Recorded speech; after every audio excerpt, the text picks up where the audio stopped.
But this is one thing an African-centered education does. It gives you an overriding reason, other than merely qualifying for jobs, for being educated. That's why it also gives you a mental frame for memory and remembering. You see, that's why an African-centered education is ultimately the development of intelligence.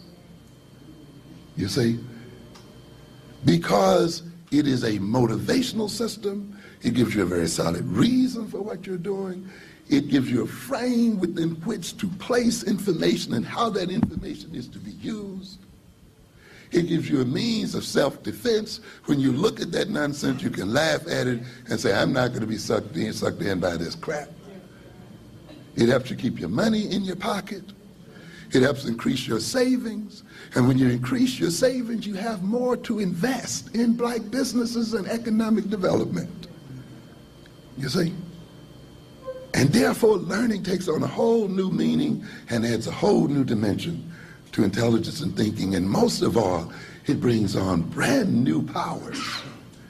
It permits the ultimate overthrow of those who rule us. So it becomes very, very important for us to look at context, to look at the issues prior to going into an immediate discussion of the issue. Now let's look at male-female relations in terms of marriage for a minute. And I think some people look at it that way, you know, to what degree are black men marrying black women, and to what degree are the marriages staying together. And you hear a lot of things about black males not being committed to marriage, not being responsible, and all of these other things. But you got to be careful, because you have to recognize that the black family structure is not a monolithic structure. What family are you talking about? What is the black family? Are you talking about the single-headed, the single-parent family, the sort of poverty-stricken family with children? But that really does not fully represent the African families whatsoever. In fact, you got a number of African family structures. And you got to be careful then in trying to make that commonly projected black family, that welfare family, as they call it, or what have you, that they throw up at us all the time, represent what the black family is. You see, because when you and using that family, where you talk about men not being there to take care of children, or men creating children they don't take care of, as the symbol of what a black family is, and as representing the nature of black male and female relations. Du Bois argued that it is not possible to understand black life in America without systematically assessing the influence of historical, cultural, and social, economic, and political forces. The family is a product of society. People get married, have children, and raise families relative to the economic and social system they live in. We don't have time to talk about family history tonight. You need to study family history and see how family structures changed over time, reflecting social, political, and economic change. We often assume that the kind of family we see today in society is the kind of family that always was, or represents what the family should be. We often make an assumption about what the family should be. We have not yet asked ourselves a question as African people, what shape and form should the African family be to solve its problems? We automatically assume that the Eurocentric family that is represented to us represents what a normal family is and what it should be. That creates tremendous problems.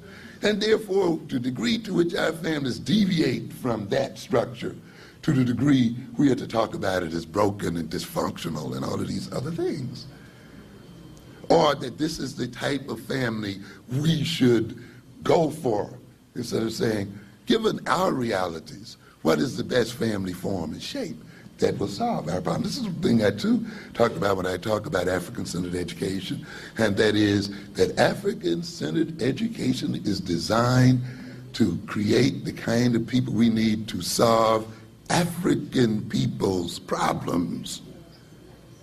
The kind of education that is being received by African people today is designed to solve white folks' problems. You're being educated to solve their problems. That's why no matter how highly educated your people become, the more problems we have. Yes. The more, and you've heard me say it before, the more degrees in business administration we have, the more other people take over our business districts. Which says what? That this degree is not designed for us to take control of our economic system. No, it's not, because the assumption is, both by student, black student, and by teacher, that black students are being prepared to work for white folk, work in white companies, strive to move up in white systems. The education assumes that whites will continue to be in control of the economic system, and therefore they are educated on the assumption that they're going in to get a job from someone else, and they're not educated in how to what? Create jobs for themselves and to create their own economic and political structures. And therefore you get highly educated black economists and so forth who cannot help black people to resolve their economic problems. You cannot name me a top-notch today nationalistic economist,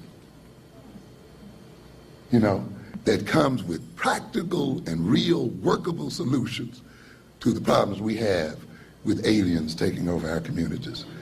And yet they teach at Harvard and Yale and all these other stupid places. And they get Nobel Prizes for what? Solving other people's problems. And African-centered education is designed to get you to solve your own problem. And the same thing then when we talk about family. How do we define and develop a family that solves our problems? You see? And that's a major part of the issue.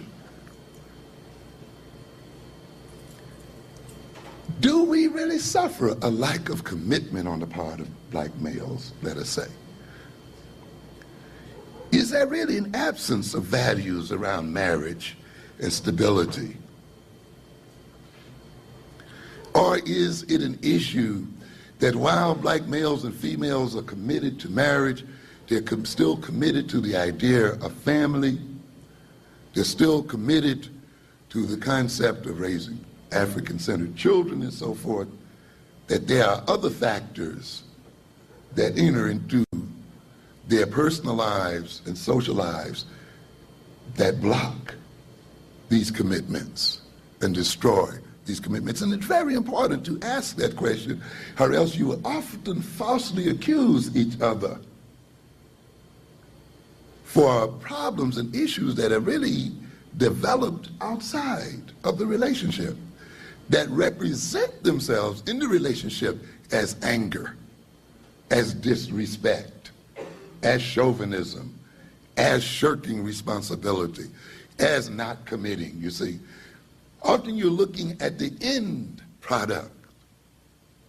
You see, you're looking at the lack of commitment, if you want to call it that, or the lack of responsibility and so forth, as if it is the beginning of the issue, as if these things themselves do not reflect other things going on in the society. And it becomes important for us to look at that, and it becomes important for each man and black woman to look at that within their own personality, to make sure that they are not misplacing their anger and their accusation from the reality of the world they live in onto each other. and through doing so, supporting a system of oppression. That's why we have to ask the right questions first. Let me quickly read a quotation here from Billingsley, an expert on the black family, whose work I respect a great deal. The stability of the black family system is reflected by the fact that during the years between slavery and the 1960s, a majority of African American families had married couples at their core. And a majority of children were reared by two parents plus other relatives. And we have to keep that in mind too. It's very important to keep a historical thing in mind, because we often get caught up in reading the present back through the past.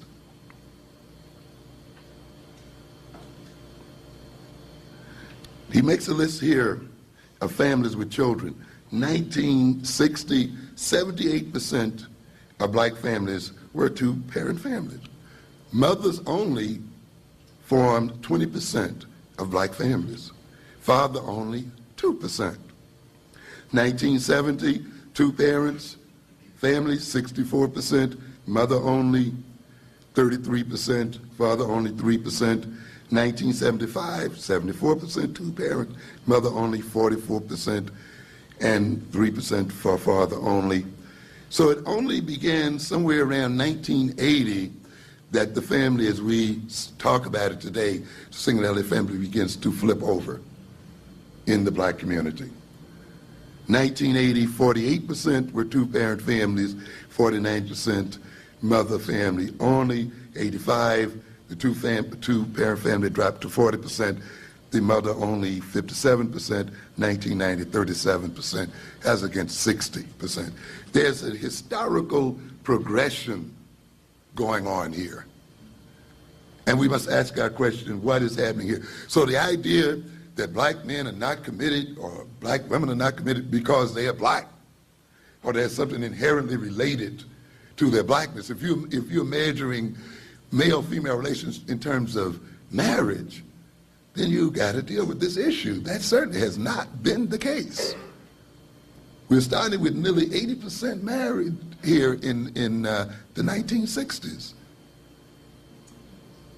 What then should we ask has happened since that time that these relationships between black men and black women are not consummated in marriage? Can we then be satisfied with what is or is not present in the personality of black males or black females? Not that that isn't the case, and I'm going to get to that in a second too, but should we start at that point in our discussion, or should we begin to ask that question? What's going on in American society that the black family is dwindling the way it is? Billingsley goes on to say, as late as 1960, when uneducated black men could still hold good-paying jobs, blue-collar jobs, in the industrial sector, fully 78% of black families with children were headed by married couples. That gives us some kind of hint there, doesn't it? Yeah. When I talk about the black male, the black violent adolescent, I get people to understand that you must look at these adolescents within the context of America. You cannot look at them outside of the context. See, this is, again, what European psychology likes to do, as I told you earlier. It likes to make you assume there's nothing wrong with the society, there's nothing wrong with the system, there's something wrong with them. There's something internal to, and it's somehow connected to their Africanness or their blackness that this violence occurs. But we look at this context, and I often talk about it in these terms. First of all, you must recognize that black-on-black violence flows from white-on-black violence. That is the root of black-on-black violence. The historical hundreds of years and unrelenting violence of whites against black folk. And black folks' reactionary response to that violence. That continues to this very moment and continues in so many different forms until it's hard to count.